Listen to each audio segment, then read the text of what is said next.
ಎಲ್ಲರಿಗೂ ನಮಸ್ಕಾರ. ಆರ್ ಅಡಿಗೆ ಮನೆಗೆ ಸ್ವಾಗತ. ಇವತ್ತೊಂದು ಬದನೆಕಾಯಿ ಸೈಡ್ ಡಿಶ್ ಮಾಡ್ತಾ ಇದ್ದೀನಿ. ಇದು ಅನ್ನ, ಚಪಾತಿ, ಪೂರಿಗೆ, ದೋಸೆಗೆ ತುಂಬಾ ಚೆನ್ನಾಗಿರುತ್ತೆ. ಒಂದ್ಸಲಿ ಹಾಕ್ಸ್ಕೊಂಡ್ ತಿಂದವರು ಮತ್ತೆ ಮತ್ತೆ ಕೇಳಿ ಹಾಕ್ಸ್ಕೊಂಡ್ ತಿಂತಾರೆ, ಅಷ್ಟು ಚೆನ್ನಾಗಿರುತ್ತೆ. ಬನ್ನಿ ಹೇಗ್ ಮಾಡೋದು ಅಂತ ಮುಂದೆ ವಿಡಿಯೋದಲ್ಲಿ ನೋಡೋಣ. ಒಂದ್ ಅರ್ಧ ಕೆಜಿ ಬದನೆಕಾಯಿ ತಗೊಂಡಿದ್ದೀನಿ. ಇವಾಗ ಇದನ್ನ ಕಟ್ ಮಾಡ್ಕೊಂತ ಇದ್ದೀನಿ. ನೋಡಿ, ಈ ತರ ತೊಟ್ಟ ಇರ್ಬೇಕು. ಸ್ವಲ್ಪ ಸ್ವಲ್ಪ ಇದನ್ನ ಮಾತ್ರ ಕಟ್ ಮಾಡ್ಕೋಬೇಕು.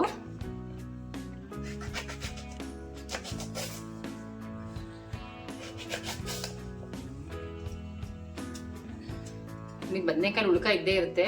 ಅದನ್ನು ಚೂರೆ ಚೂರಿ ತಕ್ಕೊಂಡೆ. ನೋಡಿ, ಈ ಸೈಜ್ ಇದ್ರೆ 4 ಪೀಸ್ ಮಾಡ್ಕೊಂತ ಇದ್ದೀನಿ. ಇನ್ನೊಂದ್ ಸ್ವಲ್ಪ ದಪ್ಪ ಇದ್ರೆ ನೋಡ್ಕೊಂಡು ಮಾಡ್ಕೋಬೇಕು.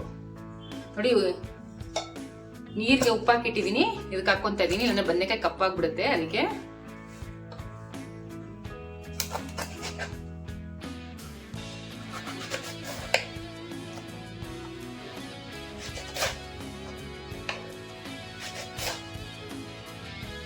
ನೋಡಿ, ಸ್ವಲ್ಪ ದಪ್ಪ ಇರೋದ್ರಿಂದ ಸ್ವಲ್ಪ 4 ಪೀಸ್ ಮಾಡ್ಕೊಂತ ಇದ್ದೀನಿ. ಕಟ್ ಮಾಡ್ಕೊಂಡಾಗಿದೆ. ಇವಾಗ ಇದ್ಕೊಂಡು ಒಗ್ಗರಣೆ ಹಾಕೊಂಡ್ಬಿಡೋಣ. ಒಗ್ಗರಣೆ ಮಾಡ್ಕೊಳಕ್ಕೆ ಒಂದು ಪಾತ್ರೆ ತಗೊಂಡಿದ್ದೀನಿ. ಇದಕ್ಕೆ 4 ರಿಂದ 5 ಟೇಬಲ್ ಸ್ಪೂನ್ ಎಣ್ಣೆ ಹಾಕೊಂತ ಇದ್ದೀನಿ. ಇವಾಗ ಎಣ್ಣೆ ಕಾದಿದೆ. ಕಟ್ ಮಾಡಿ ಇಟ್ಕೊಂಡಿರೋ ಬದನೆಕಾಯಿ ಹಾಕೊಂತ ಇದ್ದೀನಿ. 1 ಟೇಬಲ್ ಸ್ಪೂನ್ ಅರಿಶಿನ ಹಾಕೊಂತ ಇದ್ದೀನಿ. 1 table spoon Kashmiri chilli powder, ಒಂದು ಅರ್ಧ ಟೇಬಲ್ ಸ್ಪೂನ್ ಅಚ್ಕಾರದ ಪುಡಿ, ಸ್ವಲ್ಪ ಉಪ್ಪು. ಇದನ್ನ ಮಿಕ್ಸ್ ಮಾಡ್ಕೊಂಡ್ಬಿಡೋಣ.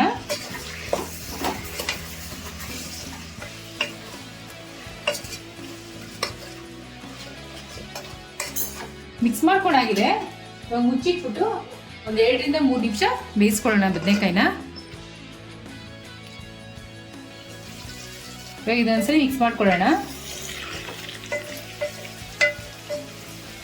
ಬದನೆಕಾಯಿ ಬಾಡೋಷ್ಟಕ್ಕೆ ಒಂದು ಮಸಾಲೆ ರುಬ್ಕೊಂಡ್ಬಿಡೋಣ. ಮಸಾಲೆ ರುಬ್ಕೊಳ್ಳೋಕೆ ಒಂದು ಜಾರ್ ತಗೊಂಡಿದ್ದೀನಿ.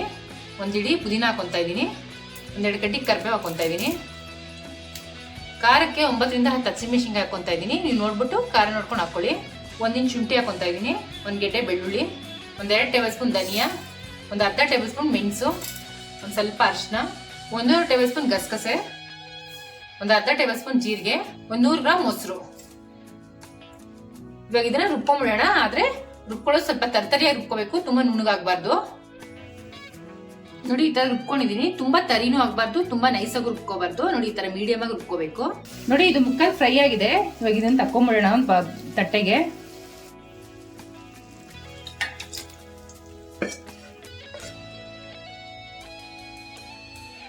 ಇವಾಗ ಇದನ್ನ ಪಕ್ಕಕ್ಕೆ ಇಟ್ಕೊಂಡ್ಬಿಡೋಣ. ಇವಾಗ ಅದೇ ಪಾತ್ರೆಗೆ ಒಂದು ಒಗ್ಗರಣೆ ಮಾಡ್ಕೊಂತ ಇದ್ದೀನಿ. ಎಣ್ಣೆ ಆಲ್ರೆಡಿ ಇದೆ, ಅದಕ್ಕೆ 1 ಟೇಬಲ್ ಸ್ಪೂನ್ ಜೀರಿಗೆ ಹಾಕೊಂತ ಇದ್ದೀನಿ. ಕಟ್ ಮಾಡಿ ಇಟ್ಕೊಂಡಿರೋ 3 ಒಣಮೆಣಸಿನ ಹಾಕೊಂತ ಇದ್ದೀನಿ. ಸ್ವಲ್ಪ ಕರ್ಬೇವಿನ ಸೊಪ್ಪು, ಸ್ವಲ್ಪ ಫ್ರೈ ಮಾಡ್ಕೊಂಡ್ಬಿಡೋಣ.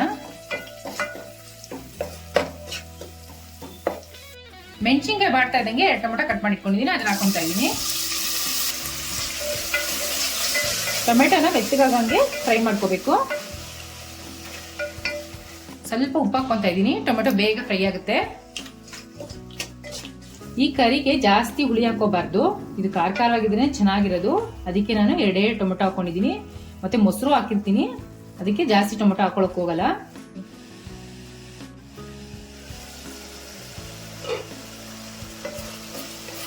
ನೋಡಿ, ಇವಾಗ ಟೊಮೆಟೊ ಮೆತ್ತಗಾಗಿದೆ. ರುಬ್ಬಿಟ್ಕೊಂಡಿದ್ದಲ್ಲ ಮಸಾಲೆ, ಅದನ್ನ ಹಾಕೊಂತ ಇದ್ದೀನಿ. ಒಂದ್ಸಲಿ ಮಿಕ್ಸ್ ಮಾಡ್ಕೊಂಬಿಡೋಣ.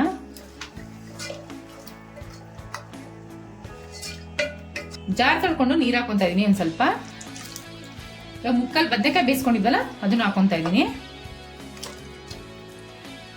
ಇದನ್ನ ಮಿಕ್ಸ್ ಮಾಡ್ಕೊಂಬಿಡೋಣ.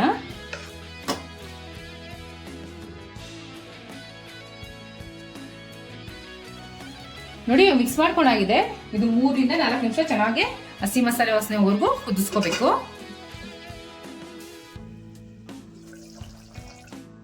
ಮನೆ ಎಲ್ಲ ಘಮ ಘಮ ಅಂತ ಇದೆ. ಸ್ಮೆಲ್ ಅಂತೂ ತುಂಬಾ ಚೆನ್ನಾಗಿರುತ್ತೆ.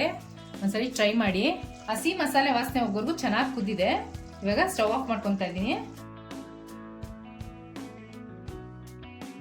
ಘಮಘಮಿಸುವ ಬದನೆಕಾಯಿ ಗೊಜ್ಜು ರೆಡಿ ಆಗಿದೆ.